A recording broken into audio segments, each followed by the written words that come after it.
Yes!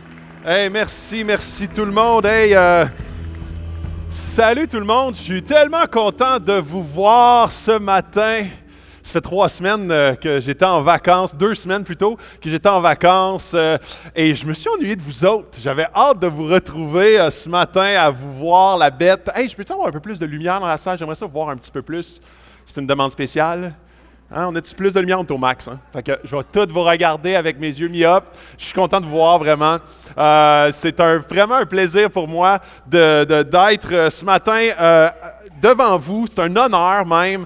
Je ne prends jamais pour acquis le plaisir et l'honneur de pouvoir vous communiquer les choses que Dieu m'a mis à cœur, les choses que Dieu enseigne dans sa parole. C'est vraiment un privilège. Je ne suis pas là comme quelqu'un qui se met au-dessus de vous. Je suis quelqu'un comme un simple communicateur de la parole de Dieu.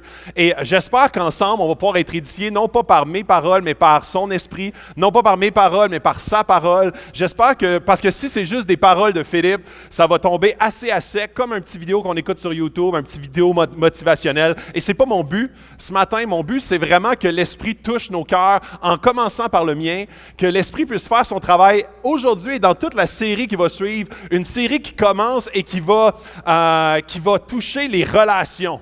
Et les relations, il n'y a personne ici qui ne vit pas de relations. Et vous allez voir, ça va être assez large comme thématique parce qu'on va aller dans beaucoup d'aspects des relations. Donc, on ne parlera pas juste, des relations de couple, on va parler de toutes sortes de relations. Alors, c'est pour ça qu'on a appelé « moi plus petit que le nous ». Alors, le moi est moins important que le nous ensemble. Et je me souviens de il y a quelques années, ma petite fille, elle avait, 4-5 ans, et pendant la nuit, un classique, elle m'appelle « Papa, papa ». Alors, je me lève, gommé, non, avec un gros sourire. « Bonjour, non, bonsoir, je suis heureux que tu m'appelles dans ta chambre à 11h30. » Alors, après, tu sais, comme dans les meilleures heures de sommeil, alors là, elle dit « Papa, j'ai peur du noir, j'ai peur qu'il y ait un monstre. » Puis là, je dis « Dieu est avec toi. Dieu est à côté de toi. Tu peux demander à Dieu de t'accompagner. Tu peux demander à Dieu de te donner du courage. Tu sais que Dieu est ici. » Puis là, elle dit « Ah, OK, oui. » Et là, on prend un temps de prière ensemble. Dieu, sois avec Emma, prends soin d'elle, donne-lui un beau dodo. Jusqu'à demain matin, s'il vous plaît. Et là, c'est bon, là, elle a l'air rassurée. Fait que là, je retourne me coucher. Puis moi, j'ai vraiment un don. Je peux me rendormir en 2 minutes. Mais dans ce contexte-là, ça devient une malédiction, parce qu'à peu près comme 15 minutes plus tard, vraiment, là, je tombe dans mon sommeil profond. C'est ça le bruit que ça fait, mon sommeil profond. J'entends « Papa, papa ». Bon, OK, je me relève debout. Bonsoir. Et là, elle dit « Papa, j'ai encore peur, ça marche pas, Dieu, blablabla. » Je dis « OK, j'en sais un autre moyen, tu sais. Jésus, il est là, c'est ton ami. C'est comme un bon berger qui prend soin de toi. Tu sais, Jésus, il est toujours présent. Même quand je m'en vais de la chambre, il est toujours présent. » Et là, elle essayait de m'expliquer avec ses peu de mots. Tu sais, elle avait 4-5 ans, je ne me souviens plus exactement, mais elle essayait de m'expliquer comme « oui, mais ». Tu sais, elle essayait d'amener la nuance, là.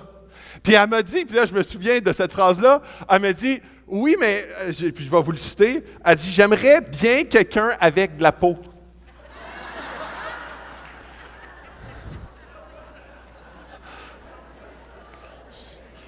Oui, OK. Je comprends. Et là, ça m'a frappé. Puis pourquoi je commence avec ça? C'est que les relations font partie du plan de Dieu pour mettre de la peau sur Dieu. Et ce qu'on va faire, donc les relations, ce n'est pas optionnel. C'est pas comme tu sais, ça serait vraiment bien d'avoir ça dans notre vie. C'est pas comme, si tu n'es pas chanceux, tu vas avoir des relations compliquées. Non, ça va de soi. Puis vous allez être d'accord avec moi, le problème avec les relations, c'est les autres. Fait que, les relations, là, c'est impossible que dans une vie de 82 ans, tu n'aies pas de relations compliquées de m'amener, tu n'aies pas de conflit de m'amener, tu n'aies pas de chicane, tu n'aies pas de... de zones grises, de moments difficiles, de « Oh boy, j'ai de la misère à l'aimer ». C'est impossible, encore plus dans un contexte d'église. Encore plus où est-ce qu'on se voit dans des groupes connexion, on se voit les dimanches matins à l'église, on vient de tout azimut là, ici. Là. On vient de milieux économiques différents, on a des études différentes, on vient de background familial différents, on a une perception vis-à-vis de Dieu et de l'église différente, on vient parfois de dénominations différentes. On arrive ici et là, on veut rentrer en relation profonde. Et je vais avoir beaucoup d'éléments. Aujourd'hui, là, ça va être un discours assez large. C'est un discours d'introduction sur la série qu'on va voir durant les prochaines semaines. Et je vais vous donner tantôt les différentes thématiques qu'on va aborder. Et je vous le dis, c'est sûr et certain, tous nous toucher ici dans la salle. On va tous être interpellés. Et aujourd'hui, mon titre pour le discours assez large, c'est pas Tomatillo, évidemment, c'est « À quoi ressemble un chrétien dans ses relations ?» Et pourquoi est-ce que je vous ai mis l'image des tomatillos? Tomatillo, c'est comme une tomate qui se mange. C'est ça, on fait de la salsa verde au Mexique avec ça. Et c'est vraiment intéressant ce fruit-là. C'est un fruit que quand il pousse seul, il porte très peu de fruits et il meurt très rapidement.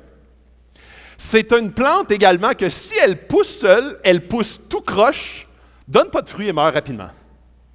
Et je trouvais ça vraiment une image là, extraordinaire pour un chrétien dans l'Église qui dit « Non, hein, moi, je veux juste comme, écouter de la belle musique un peu, écouter lui qui parle un peu en avant, puis partir le plus vite possible, arriver le plus tard possible, comme pas trop rencontrer du monde, c'est pas ma personnalité, je suis pas comme ça, moi. » Ou juste devant chez vous, devant ton écran, puis de dire « Moi, ma spiritualité, je la vis avec l'écran, c'est tout. Ça me tente pas de connecter avec du monde, j'ai eu des mauvaises expériences, il y a du monde qui m'ont blessé, il y a du monde bizarre, puis c'est toujours les autres, fait que ça me tente plus vraiment. L'Église, moi, je n'ai eu plein mon casse, fait que c'est terminé. Et là, tu deviens un beau tomatillo seul au monde. Et à quoi ça ressemble un tomatillo seul au monde? Ça porte pas beaucoup de fruits et c'est tout croche. Et là, tu te dis, wow, j'aime ma spiritualité seule, parce que tu te rends pas compte que tu es tout croche parce que tu vis pas d'un champ. Et là, quand tu vois que les autres sont pleins de fruits, puis sont drettes, puis qui servent à de quoi, là, tu te dis, ah, OK, c'était peut-être ça le plan de Dieu pour l'Église. C'était pas juste comme d'avoir une relation avec Dieu qui fait juste m'impacter, puis je dis pas que c'est moindre, je dis pas que c'est pas important d'avoir une relation avec Dieu, puis c'est ça qu'on a traité beaucoup avant Noël. Une relation verticale avec Dieu est primordiale, mais jamais au détriment, puis jamais comme pour qu'elle reste seulement verticale. Elle doit impacter nos relations horizontales par la suite. Donc, ça commence comme ça, puis après ça, quand on découvre la volonté de Dieu, et même ses commandements, c'est sûr et certain que ça impacte notre horizontale. Et là, les prochaines semaines vont être pas mal horizontales. Je vais vous poser quelques questions. Je vous demande, puis pensez à des noms, des gens, des personnes dans votre vie. Qui t'influence le plus dans tes amis aujourd'hui? C'est qui les gens d'influence dans ton existence? Ton conjoint, ta conjointe, un ami proche, tes parents, des gens là, comme, des gens importants dans ton entourage. Et demande-toi, qu'est-ce qui fait en sorte, c'est quoi les caractéristiques de ces gens-là? Parfois, on a des gens qui nous influencent et que quand on regarde les caractéristiques de ces gens-là, ça peut être des stars, ça peut être des gens qu'on admire beaucoup, des gens dans le star system, des gens des joueurs sportifs. Et là, quand on regarde leur vie, leurs caractéristiques, leurs valeurs, leur morale, on se rend compte que c'est pas nécessairement des caractéristiques à quoi on voudrait ressembler. Il y a certains éléments qu'on veut être influencés, mais d'autres qu'on ne voudrait pas du tout. C'est assez intéressant aujourd'hui que dans notre monde actuel, on se retrouve dans un monde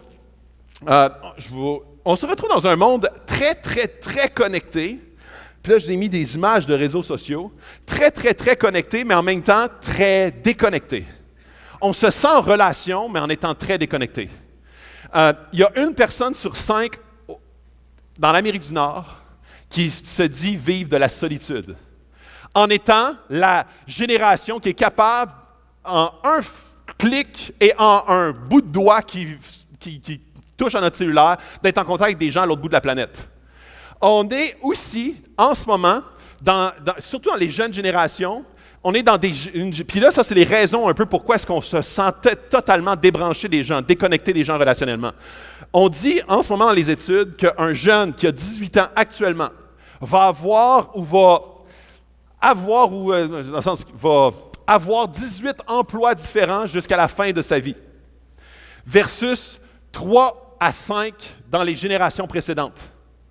Les gens sont beaucoup plus délocalisés géographiquement. Donc là, je vous parle des causes. Pourquoi est-ce que les relations se sont effritées avec le temps et les caractéristiques de notre monde. Il y a beaucoup de gens qui vont être... Le monde est devenu mondialisé. Alors, on peut changer de pays, changer d'endroit, changer de ville, mais c'était pas rare, il y a quelques années, de voir des gens qui se sont dit « Moi, je suis né dans cette ville-là, j'ai travaillé dans cette ville-là et je meurs dans cette ville-là. » Alors, la délocalisation, beaucoup de quantité, mais peu de qualité relationnelle. On a 1000 amis sur Facebook, mais là-dedans, il y en a très peu qui nous connaissent vraiment. Ou même, il y a plein de noms qu'on ne connaît pas trop, mais qu'on a acceptés.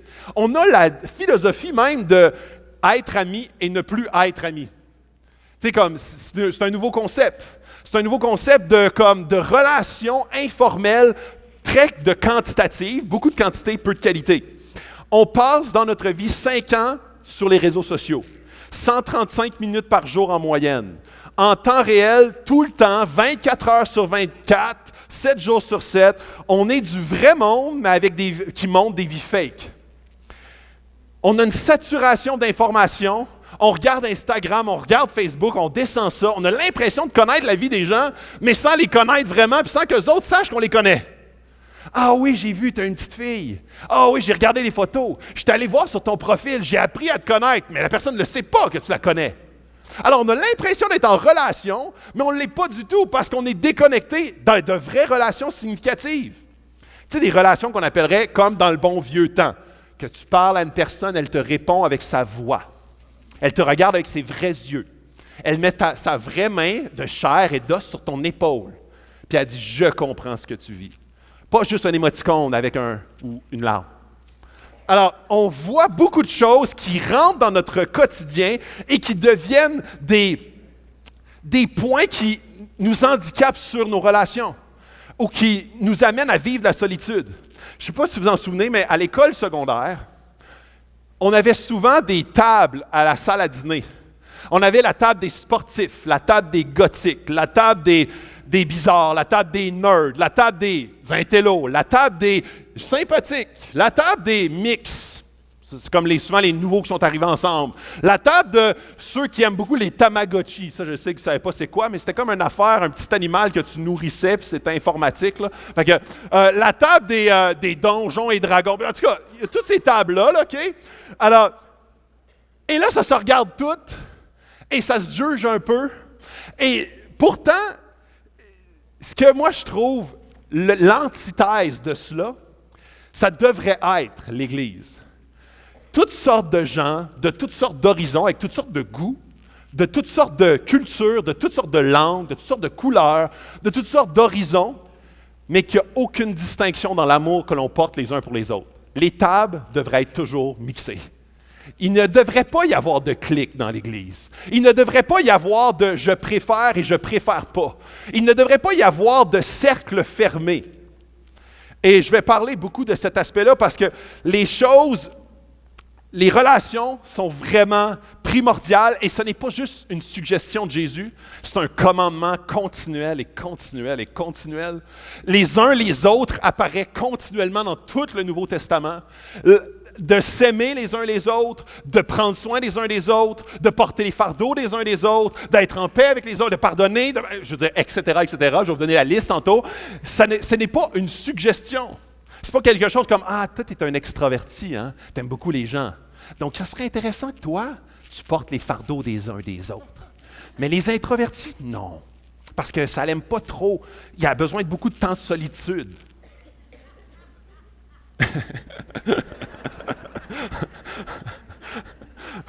Ah, là, je continue. Alors, ça recommence toujours au début, ça. Je commence avec mon premier point. Dieu t'a créé pour être en relation. Il y a une étude qui a sorti il y a 3 ou 4 ans. Une étude qui a été faite par Robert Waldinger. C'est un prof à Harvard. C'est l'étude la plus longue qui a jamais été réalisée. Une étude de plus de 80 ans sur plusieurs centaines d'êtres humains pour connaître qu'est-ce qui faisait en sorte que les êtres humains étaient, ou c'est quoi les caractéristiques qui les amenaient le plus au bonheur. Et 80 ans, il n'y a pas un chercheur qui s'est occupé de ça. Il y en a eu 4 qui a pris la relève de l'autre, qui a pris la relève de l'autre, qui a pris la relève de l'autre. 80 ans, un peu plus. Je vous donne les conclusions de cela. Et pourquoi est-ce que je donne les résultats de cette étude-là? C'est que quand je vous dis « Dieu t'a créé pour être en relation », je veux vous apporter un support scientifique à cette révélation-là. Alors, voici les conclusions de l'étude. Les gens les plus en relation profonde avec leur famille, amis et la communauté sont plus heureux globalement, plus en santé et vivent plus longtemps. Les gens qui vivent de la solitude vivent un déclin de leur joie de vivre, leur cerveau s'atrophie, ils sont moins en santé et meurent plus jeunes. 1 personne sur 5 se dit isolée et seule dans cette étude-là et elle meurt beaucoup plus rapidement que les autres. Plusieurs de ces personnes vivent en couple. Donc, ce n'est pas parce que tu vis avec quelqu'un que tu as l'impression d'être en relation. Tu sais, comme je vis en couple, fait que je suis en relation. Pas nécessairement.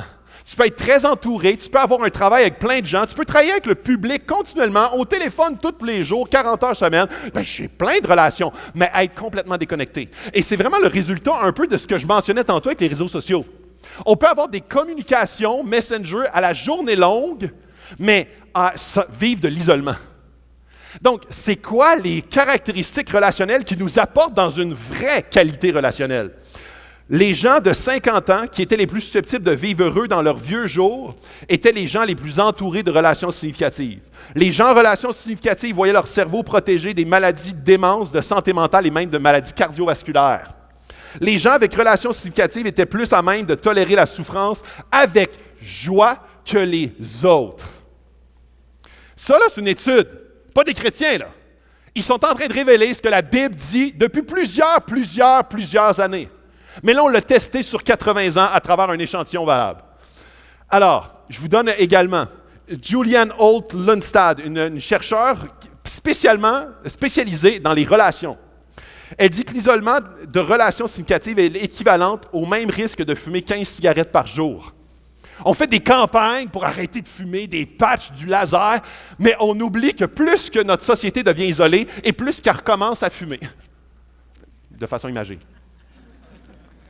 On se concentre sur un élément, mais on oublie un autre élément qui est très, très pernicieux.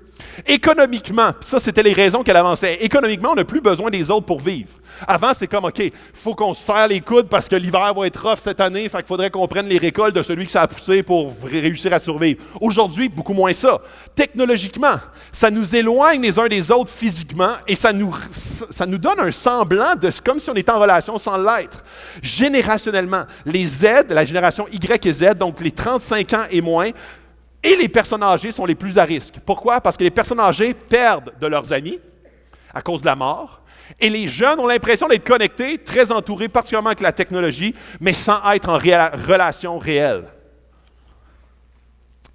Égocentriquement, et ça, pour ce point-là, je trouvais ça très intéressant, elle dit « la société du moi versus la perte du nous. Toi, avant tout, tu le mérites bien, prends soin de toi. Le toi devient primordial dans toutes mes relations. Alors, quand tu ne fais plus l'affaire pour me combler moi, ce qu'on appelle sur Facebook, en français, c'est quoi le unfriend? Tu n'es plus ami, je t'évince, je te jette parce que tu ne me combles plus. Saviez-vous quoi? Souvent, on a tendance à penser que la première crise dans la Bible était le péché. Mais en fait, la première crise est arrivée avant le péché. Et cette crise-là, c'était en Genèse 2, verset 18. L'Éternel a fait tout. Et là, il a dit, « Wow, tout est bon. » Puis là, il a fait un homme, puis il a dit, « Oh!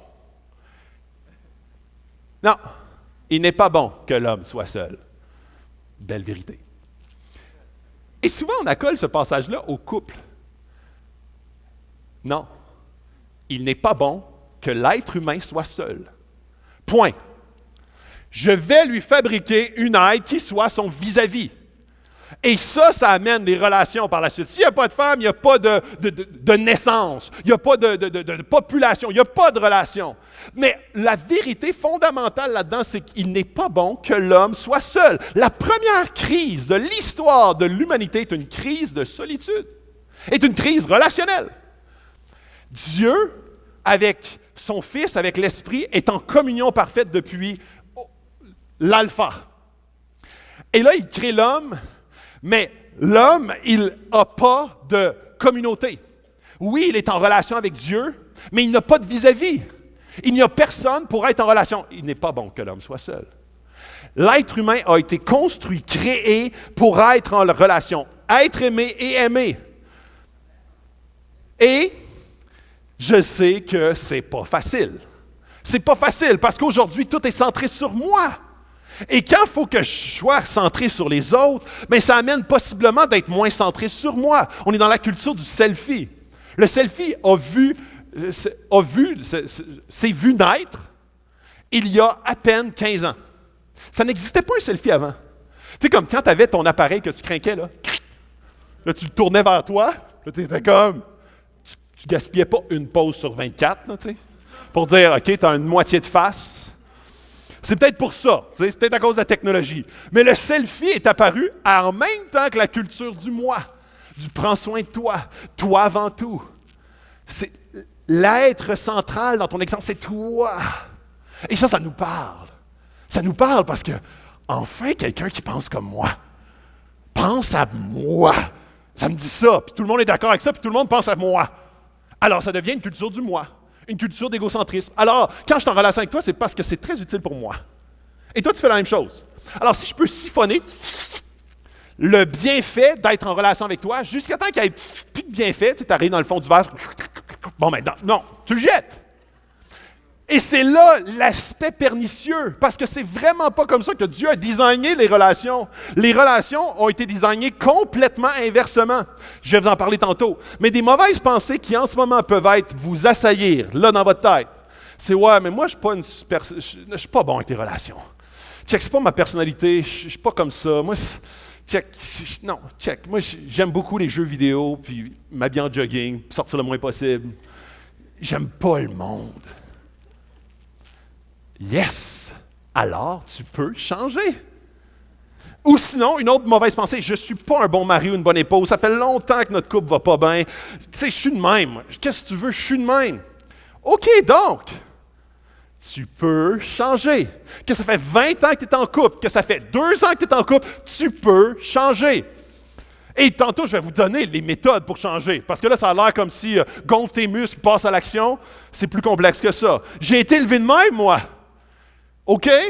Alors, c'est à prendre ou à laisser comment je suis. Réalise que ce n'était pas une bonne façon de penser, donc repentance. Et commence à traiter les autres d'une façon différente. Amène à changer. Je suis trop blessé. Moi, là, il y a quelqu'un qui m'a fait un coup de cochon, là, je ne l'ai pas digéré. Non, moi, c'est fini. C'est fini. Dieu peut te guérir pour que tu puisses changer. La raison pour laquelle nos relations échouent, c'est parce qu'elles sont centrées sur moi et non sur nous. Je serai en relation tant que tu seras utile pour moi. Je serai en relation tant que tu ne me blesseras pas. Je serai en relation tant que tu me feras du bien, que tu me valoriseras. Je serai marié avec toi tant que tu me combleras. Je veux être en relation parce que seul, je me sens vide. Ouh! Les chrétiens ont le même ou approximativement le même taux de divorce que les non-chrétiens parce que très souvent, on a les mêmes barèmes qui ne sont pas les barèmes de Dieu, mais les barèmes de la société, pour gérer nos relations. Alors, sur cette note très positive, les relations, il faut comprendre que ce n'est pas optionnel, mais une décision d'alliance. Les relations ne sont pas une émotion, mais un choix. Alors ça change complètement la donne. Normalement, les relations, c'est avec qui j'ai le plus d'affinité, je connecte avec cette personne-là parce que je me sens bien dans sa présence. Alors ça, c'est vraiment basé sur mes émotions du moment. Comment cette personne me fait sentir.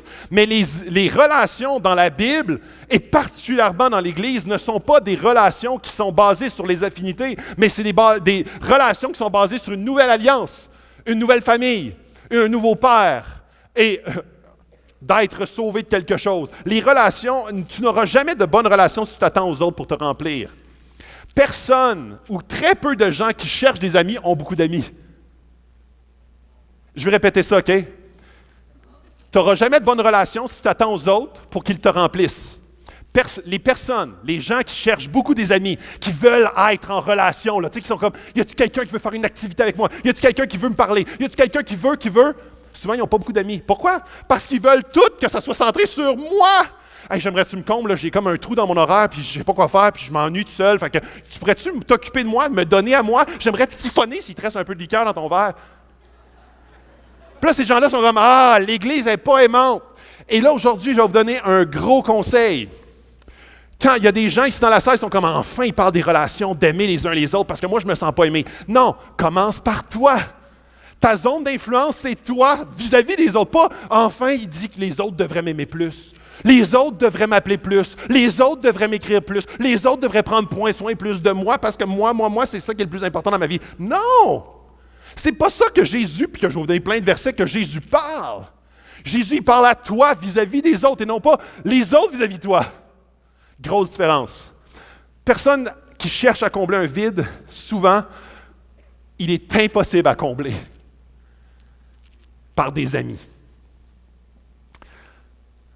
Alors, ceci dit, dans 2 Timothée 3, 2 à 4, les hommes, puis ça c'est drôle parce qu'il dit exactement ce qui se passe aujourd'hui.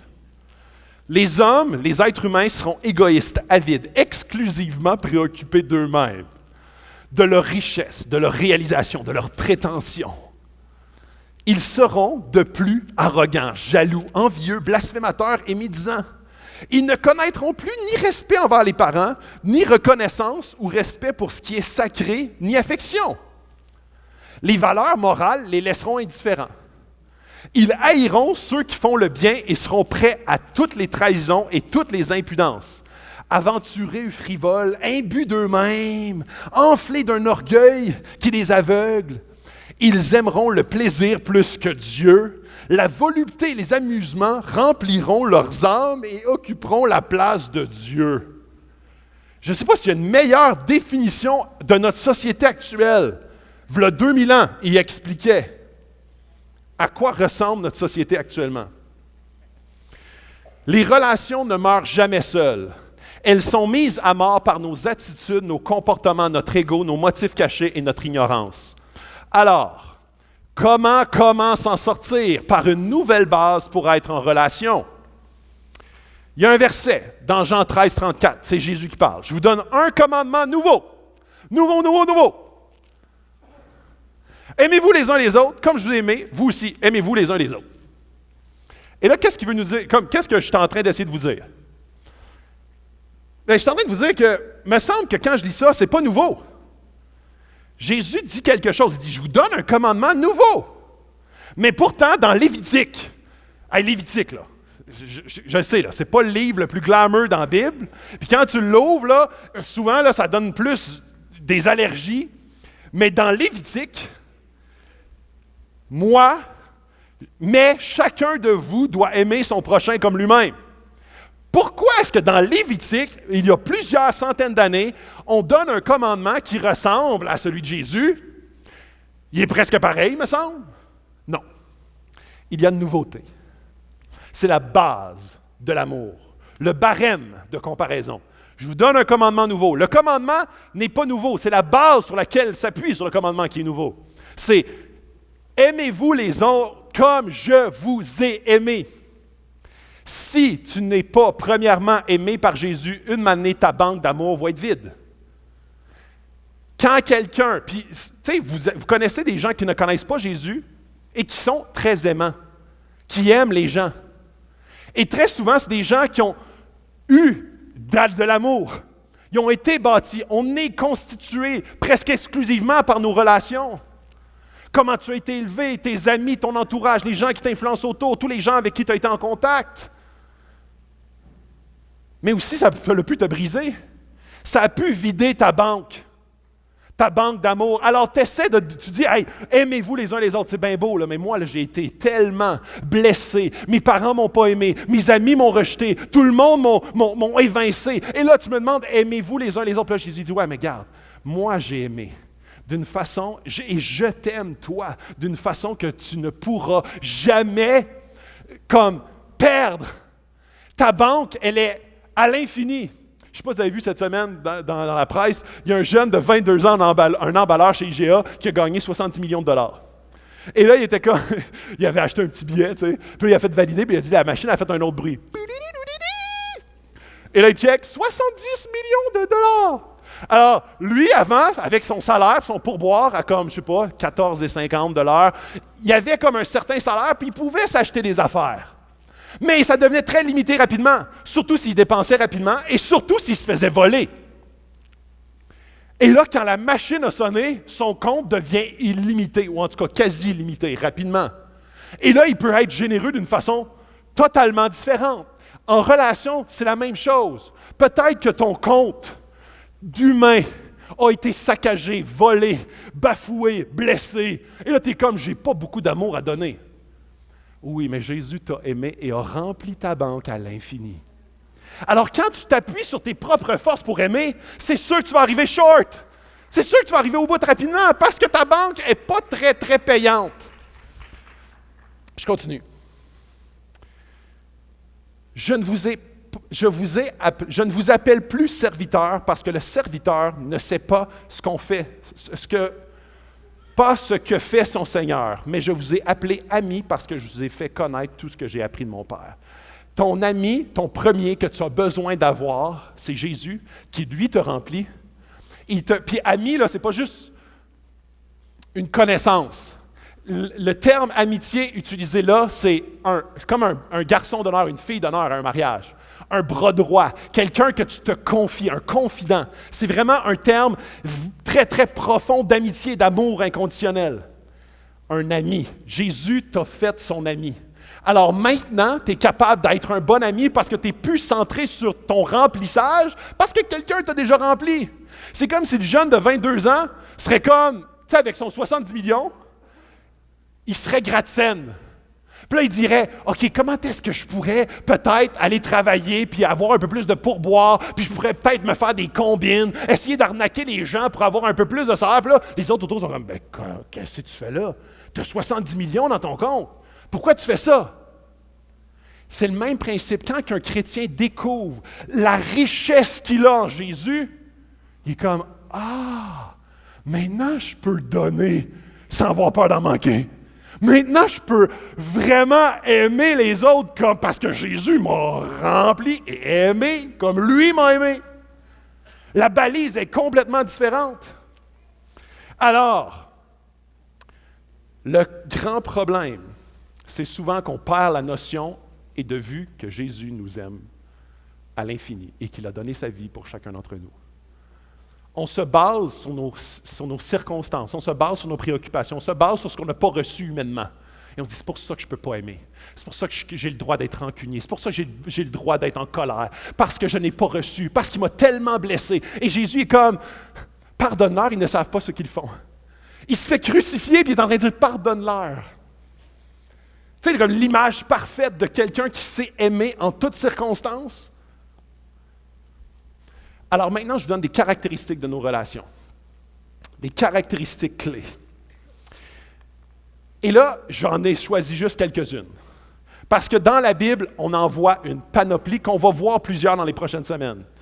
Dans la Bible, plusieurs versets, chacun des mots-là, c'est un verset qui est à côté de ça.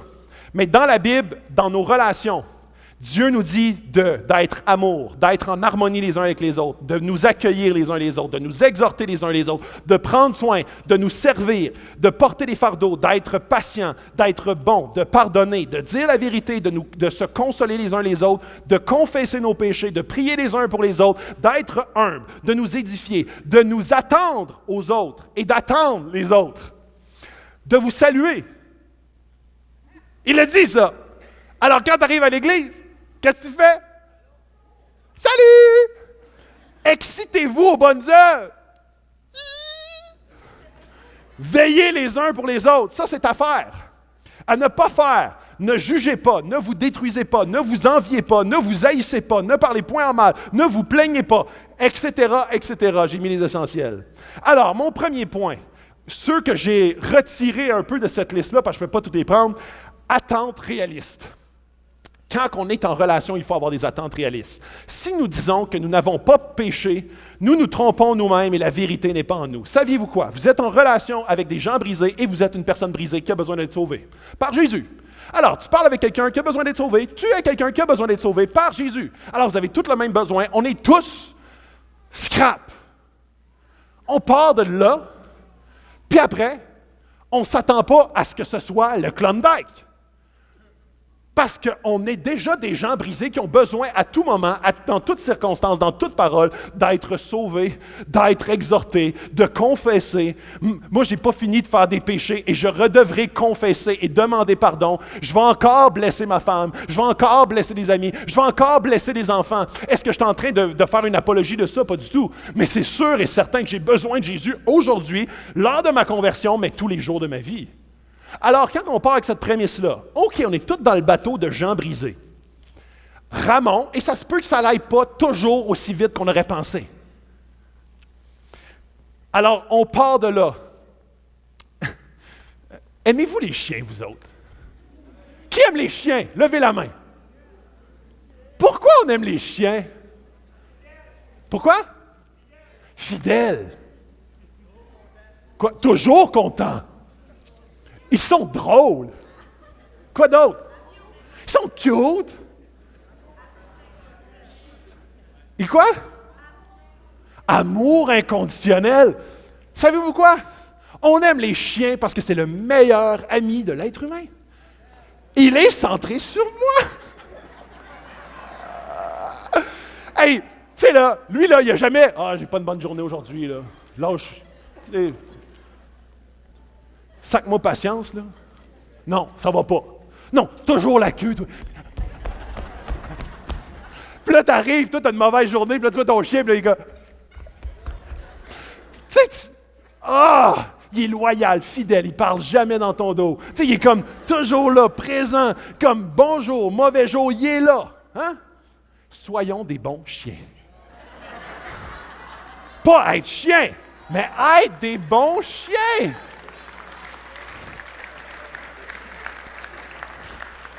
Dieu nous a donné le meilleur exemple d'un meilleur ami. Toujours présent, répond toujours au téléphone. Tu sais, tu dis, hey, viens-t'en mon pitou, il est 2 heures du matin, viens-t'en mon pitou. Tu sais, c'est comme ça. Alors, le chien, le meilleur ami. Deuxième point, centré sur les autres. Et pour comment être centré sur les autres? Porter un intérêt aux autres. Nos relations devraient être toujours exocentrées. Centré sur les autres autour. On devrait toujours avoir un radar de comment être amour envers les gens. Comment toujours d'être centré sur eux. Et rappelle-toi, puis là je donne des mots, des éléments très pratiques. Rappelle-toi de leur nom. Le nom, et ça c'est Dale Carnegie qui disait ça dans son livre, il dit « Le nom est la musique la plus douce à tout être humain. » Son nom. Et souvent, on est comme, je ne me souviens pas de ton nom. Moi, je me souviens un patron que j'ai déjà, je ne l'ai pas eu directement, mais j'ai été en contact avec. Il se souvenait de tous ses employés. Il avait au-dessus de 400 employés. Il se souvenait de leur prénom. Et lors de sa retraite, tous ses employés se sont mis sur une ligne. Ça est arrivé une fois dans l'usine, ça. Ses employés se sont mis sur une ligne, une haie d'honneur, parce qu'ils se sentaient aimés. Quel bel exemple! Souviens-toi de leur date de fête. Souviens-toi des éléments significatifs. Aime, sois centré sur les autres. Ça, c'est ma petite fille. Oh. C'est beau, hein? Qu'est-ce qui est spécial dans un sourire d'enfant? C'est qu'il est vrai. Ma fille ne sait pas parler, pas un mot. Elle sait comme faire d'autres affaires, mais elle sait sourire. Et quand elle sourit, c'est toujours sincère, authentique. Et souvent, le sourire, de sourire aux gens, c'est une des façons d'être centré sur les autres, d'être exocentré. Écoute les gens, écoute-les avec tes oreilles. Pose des questions plutôt que de toi. Hey, je te pose une couple de questions, puis après ça, c'est moi. J'aimerais te partager, j'aimerais te dérouler mon sac. Si on pouvait être des bons écouteurs. Quelques points rapidement. Dans nos relations, on a des relations de famille. Des relations de famille, ça veut dire qu'on a un nouveau père qui s'appelle Dieu, et on n'est plus des amis, on est des frères et sœurs. Et ça veut dire, tu ne peux pas dire, ah non, ça, lui, c'est plus mon frère, c'est mon frère. Non, je l'ai unfriend, tu sais, je ne sais pas en français c'est quoi le terme, mais je l'ai évincé de ma liste d'amis. Non, je l'ai flushé, voilà. Non, c'est un frère, c'est une sœur. Il sera toujours ton frère ou ta sœur. En effet, tous ceux qui sont conduits par l'Esprit sont fils de Dieu. Et vous n'avez pas reçu un esprit d'esclavage pour être encore dans la crainte, mais vous avez reçu un esprit d'adoption par lequel nous crions « Abba, Papa ». Tu veux être dans l'Église, mais tu ne veux pas être en relation. Tu veux avoir un papa, mais tu ne veux pas avoir ses enfants. Ça ne marche pas. Ça ne marche pas, je te le dis. Ça ne marche pas. L'Église fait partie du plan de Dieu. Nouveau barème de pardon. Vous faites partie du peuple de Dieu. Dieu vous a choisi et il vous aime. C'est pourquoi vous devez vous revêtir d'affectueuse bonté, de bienveillance, d'humilité, de douceur et de patience. Supportez-vous les uns les autres. Ça va être tough, je vous le dis. Supportez-vous les uns les autres. Et si l'un de vous a une raison de se plaindre d'un autre, pardonnez. Réciproquement, tout comme le Seigneur vous a pardonné. Encore une fois, le barème. Si tu te fies sur toi pour pardonner, ça ne marchera plus assez rapidement. Jésus t'a pardonné quand tu n'étais pas digne d'être pardonné. Alors toi, tu veux pardonner. Il y a du monde qui vont te gosser. Supporte-les. Pardonne. Reprendre avec douceur. Frères et sœurs, si quelqu'un vient à être pris en faute, vous qui avez l'Esprit de Dieu, ramenez-le dans un droit chemin, mais faites preuve de douceur à son égard. Et prenez bien garde chacun de ne pas vous laisser tenter. Vous aussi, aidez-vous les uns les autres à porter vos fardeaux. Quand tu reprends quelqu'un, souvent la personne se détourne du droit chemin, mais notre façon souvent de l'approcher, c'est avec jugement, parce que ça gonfle notre ego. Moi, je ne me plante pas là-dessus, mais toi, tu te plantes royal. Mais avec douceur, parce qu'on veut être des gens qui supportent les fardeaux. Les gens, souvent, qui s'écartent du droit chemin, ils vivent des choses dans leur vie qui les amènent à s'écarter du droit chemin. Donc, c'est tellement intéressant qu'ici, il nous mentionne qu'on doit être des supporters pour être les bonnes personnes de challenger avec douceur. Et c'est clair, dans les prochaines semaines, on va revenir sur cet aspect-là. Recherche la paix. Que la paix de Christ à laquelle vous avez été appelés pour former un seul corps règne dans votre cœur et soyez reconnaissants. Il y a un autre passage par rapport à la paix qui dit « Recherchons donc ce qui contribue à la paix et nous permet de progresser ensemble dans la foi. » Écoutez-moi bien ici.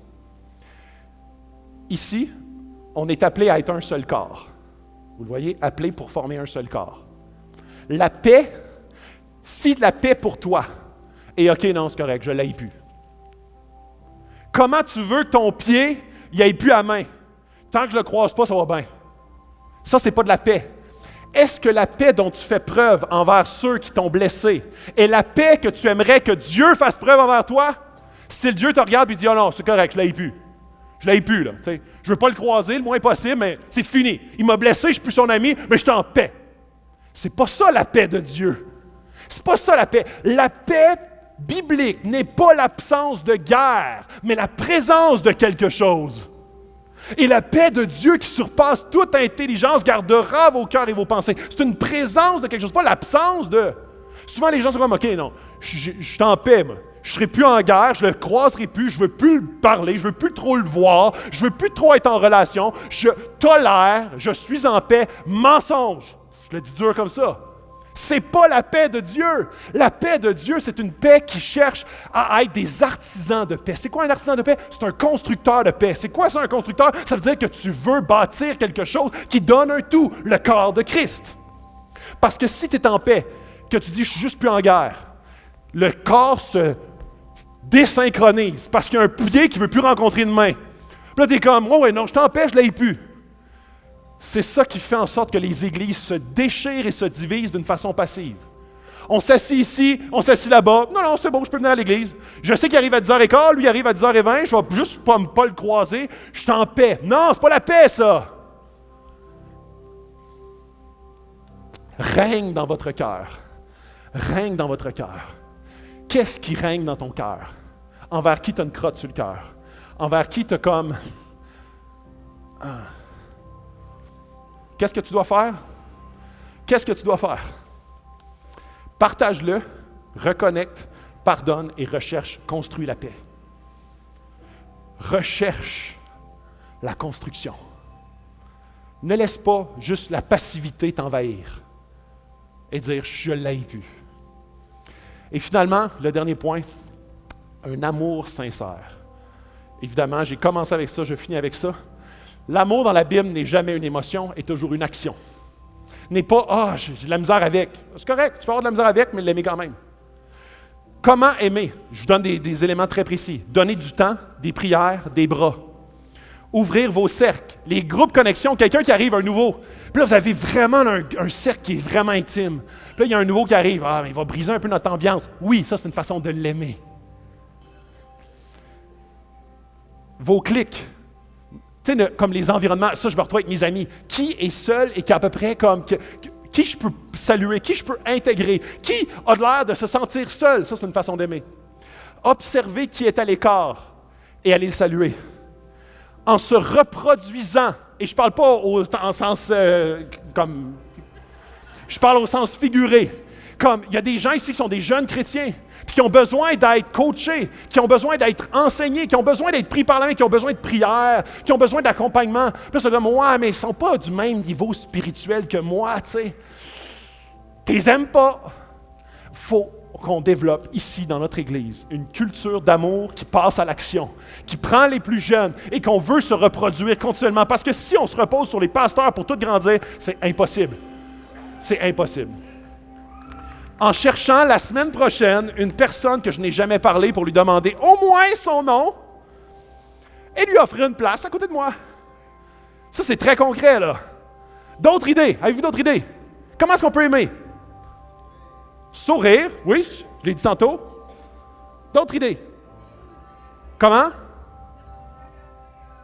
Oui, faire des repas, les inviter à souper. Les écouter. Dire bonjour. Prier après, voir les gens dans le besoin, voir des gens qui sont tristes en sortant de l'église. Je peux-tu prier pour toi? Je peux-tu m'attarder à toi? J'aimerais inviter Alex parce que j'ai quelque chose que j'aimerais qu'Alex vous partage en fin de parcours. Et par-dessus tout, mettez l'amour, ce lien qui vous permettra d'être parfaitement unis. Et pourquoi je veux inviter Alex, c'est qu'il y a une initiative très concrète. Parce que je ne veux pas qu'on reste juste dans les éléments trop aériens, mais je veux qu'on tombe dans le concret. Et Alex a quelque chose à vous présenter qui tombe dans le concret total. À toi la parole. Mon nom c'est Alexandre, je suis impliqué dans le ministère Vie Renouvelée. Je vais vous présenter qu'est-ce que c'est Vie Renouvelée. Vraiment, je vais faire ça en 3 points. C'est quoi, comment que ça va se traduire ce ministère-là dans l'Église Acte 21, puis c'est pour qui ce ministère-là. Une Vie Renouvelée, qu'est-ce que c'est? C'est un ministère de guérison du cœur par Jésus, par sa parole, par la Bible. L'objectif, c'est d'instaurer un lieu sûr, favorable, parce que Jésus peut venir guérir les cœurs blessés. On croit qu'il peut en avoir peut-être ici à Acte 21. C'est un programme, il y a plusieurs programmes de ce type-là d'aide, mais Acte 21 a eu à cœur de mettre sur pied celui-là qui est Vie Renouvelée. C'est parti en 1991 par le pasteur John Baker à l'église Saddleback en Californie, où est-ce que Rick Warren est le pasteur principal. Donc ça fait 29 ans que ça existe. Ça fait 29 ans que c'est utilisé dans diverses églises aux États-Unis, à travers le Canada. Exemple à Saint-Jérôme, l'église Ecclésia. Pourquoi je vous dis ça? Parce que je veux juste vous démontrer que l'église Acte 21 va utiliser une structure qui est déjà existante, qui est testée et qui est sécuritaire. Fait que c'est un ministère, c'est important ce point-là dans ce type de ministère-là. Puis comment ça va s'opérer? Vie Renouvelée, sous quelle forme? C'est par le biais d'un groupe d'entraide ouvert à tous qui va utiliser l'approche des 12 étapes et leurs versets bibliques, et leurs références bibliques et les 8 clés spirituelles tirées des béatitudes des évangiles. Dans le concret, ça va être pas chaque soir, intense, hein? Let's go, on part! Chaque semaine, sur une période de 2 heures, je vais expliquer la première heure, puis ensuite la deuxième heure. La première heure, qu'est-ce qu'il va y avoir? C'est que c'est ouvert à tous, hommes, femmes, on va être ensemble à ce moment-là dans la première heure. C'est pour ça qu'à ce moment-là, il n'y aura pas de partage parce qu'on est mix. Ça va être un temps de recueillement avec un horaire qui est proposé avec de la louange, de la prière, puis un enseignement ou témoignage de participants qui vont vont participer, qui ont envie de le faire. Et l'enseignement est fourni par le programme Vie renouvelée sur diverses thématiques qui rattachent aux 12 étapes, par exemple le déni, l'impuissance, etc., qui couvre une période de 1 an. Même si ça fait 6 mois que c'est commencé, tu peux te joindre à nous quand même. Il n'y a pas de début, de fin. Et les enseignements, par contre, je veux préciser puis je veux marteler sur le fait qu'ils sont centrés sur Jésus, sur la parole de Dieu. Parce que les 12 étapes, c'est des merveilleuses promesses. Puis honnêtement, il y a vraiment, vraiment, vraiment beaucoup de gens qui se rétablissent. Puis moi, je crois aux promesses à ces 12 étapes-là. Je crois à cette approche-là. Par contre, la Bible nous donne plus de 7000 promesses. Fait que la Bible reste le programme principal du groupe d'entraide, une vie renouvelée. Ensuite, à la 2e heure, les hommes et les femmes se séparent. Et c'est un groupe de partage. Ça va être animé par un responsable qui va s'assurer du bon déroulement du partage. Et c'est un moment où est-ce que homme avec homme, femme avec femme peuvent maintenant partager, soit en lien avec l'enseignement qu'ils ont entendu, soit par rapport aux luttes, aux choses qu'ils vivent dans leur quotidien. Donc, c'est un lieu sûr, anonyme, où il y aura un temps de partage par rapport à un responsable. Donc, c'est un groupe d'entraide où ce qu'on vient justement s'écouter les uns les autres, s'aimer les uns les autres, se soutenir les uns les autres. C'est pas un endroit où on va venir se sauver les uns les autres. Dieu est assez bon pour ça. C'est pas un lieu où on va pouvoir aller chercher aussi un service de relation d'aide individuelle, de psychothérapie, mais on va être en mesure de référer aux bonnes ressources s'il y a un besoin qui se fait manifester à ce niveau-là. Donc, par ce groupe d'entraide-là ouvert à tous, pourquoi? On croit vraiment à la force du nous, à la puissance de la communauté, on croit à la prière, on croit à la confession, on croit à la repentance, puis on croit au processus vraiment de guérison de cœur par Jésus-Christ. Puis enfin, c'est pour qui? Pour qui ça? C'est pour des personnes croyants, chrétiens, qui vivent des blocages, blessures et dépendances. C'est comme 3 mots séparés, mais entre vous et moi, c'est assez interrelié. Dépendance, on parle de dépendance à l'alcool, à la drogue, à la pornographie, à la sexualité alimentaire. Tu as sûrement une liste qui te déroule dans la tête. Fait que oui, c'est un groupe d'entraide à ce niveau-là, où est-ce que la dépendance, c'est une manifestation extérieure, un comportement compulsif, probablement peut-être, moi je me trompe, relié à une blessure non traitée. Et là, si tu es là et tu m'entends, tu viens d'arrêter de m'écouter parce que tu n'as pas de dépendance, mais c'est le point que je veux que tu retiennes ce matin, c'est qu'est-ce que je vais dire là. C'est vraiment pas juste pour les gens qui sont prises avec une dépendance. C'est pour monsieur, madame, tout le monde. Tu peux faire 20 ans que tu as donné ta vie à Dieu, que tu es ici, que ça paraît vraiment pas parce que tu es impliqué à chaque dimanche, que ton travail est maintenu encore, que ta relation de couple est maintenue aussi. Mais quand dedans, tu as des blessures qui te ramènent non-stop à ton passé, qui te rappellent puis qui te rendent stérile dans ta marche, des blessures non traitées. Je te parle d'incapacité à pardonner quelqu'un qui t'a vraiment blessé dans le passé, incapacité à te pardonner toi-même aussi pour qu'est-ce que tu as pu faire et à demander pardon. L'égocentrisme qui te démolit, sûrement sans que tu le saches, tes relations autour, de la mésestime, de brisures reliées à des échecs conjugaux. Je vais arrêter là, je pourrais en nommer d'autres. On parle de blessures comme ça que tout le monde peut vivre et ça a le mérite d'être traité, d'être vu et d'être exploré par la grâce de Dieu. Je disais que c'est pour les personnes qui sont chrétiennes, si tu es nouveau dans la foi, si tu es en cheminement, tu te dis Jésus il a l'air pas pire, mais pas sûr, puis tu as des problèmes, des blessures qui sont pas, qui te reviennent, qui t'empêchent d'avancer, qui t'empêchent de trouver la paix de Dieu. Tu vas toujours être le bienvenu. La seule chose qu'on va maintenir, on ne va jamais refuser personne, évidemment, mais ça va être la seule puissance supérieure, la seule aide qui va être prêchée, priée, enseignée, ça va être Jésus-Christ. Parce qu'on croit que c'est Jésus. Nous, on met une place safe, après ça, c'est Jésus qui va venir guérir ton cœur. Je crois vraiment, vraiment que on n'est pas appelé à rester dans une blessure, même si ce n'est pas manifesté par de quoi de dérangeant, de dépendance. Tu sais, quand on travaille les 12 étapes, quand on a arrêté l'hémorragie de la dépendance active, on va visiter ces blessures-là. Donc, c'est pour toutes nous, ces personnes-là, ce groupe-là, puis on est appelé à goûter la plénitude de la vie. Puis si tu es là, puis tu as aussi, ça fait 20 ans, je nomme un exemple, mais tu vis de la sobriété, tu passes à travers le rétablissement, tu connais les 12 étapes, tu as passé à travers des épreuves aussi, puis des blessures, mais tu t'en es sorti par la grâce de Dieu, puis tu vis cette paix-là, cette guérison-là. Viens aussi. Pourquoi? Viens donner de l'amour et de la force à ceux qui vont en avoir sûrement besoin à des moments précis. Yes. Donc, moi, je veux juste dire avant, il y a une chose qui est importante, ça ne s'est pas fait, puis je vais inviter mes camarades à me rejoindre. Ce groupe-là, il va bientôt ouvrir dans les locaux de Acts 21, et ça ne s'est vraiment pas fait toute seule. Il y a des personnes qui, à chaque dimanche après-midi, pendant plus de 2 heures, sont rassemblées depuis plus de 2 mois pour étudier le programme, pour voir qu'est-ce que ça ressemble, cette affaire-là, comment le structurer. Ces personnes-là avaient à cœur qu'il y ait un groupe d'entraide à Acts 21 parce qu'il y avait à cœur que des gens qui souffrent une place pour se rétablir. Puis moi, je vais prendre le temps de les remercier ce matin parce qu'ils ont donné. Il faisait beau des fois. Il y avait des gangs d'amis qui allaient dîner. Non, ils étaient là. Ils ont donné, ils ont cru. Merci. Merci Charles. Charles a fait le graphisme, le visuel. Merci Julia. Merci Carlo. Merci Pierre. Merci Martin. Pour votre cœur, votre persévérance. Il y a Patricia Cyr aussi qui n'est pas là, mais qui était là avec nous. Merci pour votre cœur, votre persévérance, puis pour vrai, votre dévouement. Merci pour ça. Plaisir. Puis, Yeah! aussi. Puis, dernière affaire, puis Chantal Demers aussi qui a initié ces rencontres-là, qui n'a pas été là durant les ateliers de travail, mais qui prie pour nous et qui a initié ça. Donc, c'est des gens que peut-être, moi c'est important pour moi de les remercier parce que j'ai vu comment ils ont donné et le cœur qu'ils ont pour les gens. Et peut-être vous allez croiser ces merveilleuses faces-là dans les soirées. Puis c'était aussi pour démontrer que c'est une équipe diversifiée, mais qui a un même objectif. Puis juste pour le mot de la fin, je vais juste donner à Julia. Yeah. Oui, ben en fait, c'est ça. C'est juste pour rappeler qu'on commence mardi, le 17 mars, au 108 rue Wellington-Nord, fait que là où il y a la zone enfant, là, au 3e étage. Fait que cette première rencontre-là, on va simplement aller plus en détail pour vous expliquer à quoi ça va ressembler ce programme-là.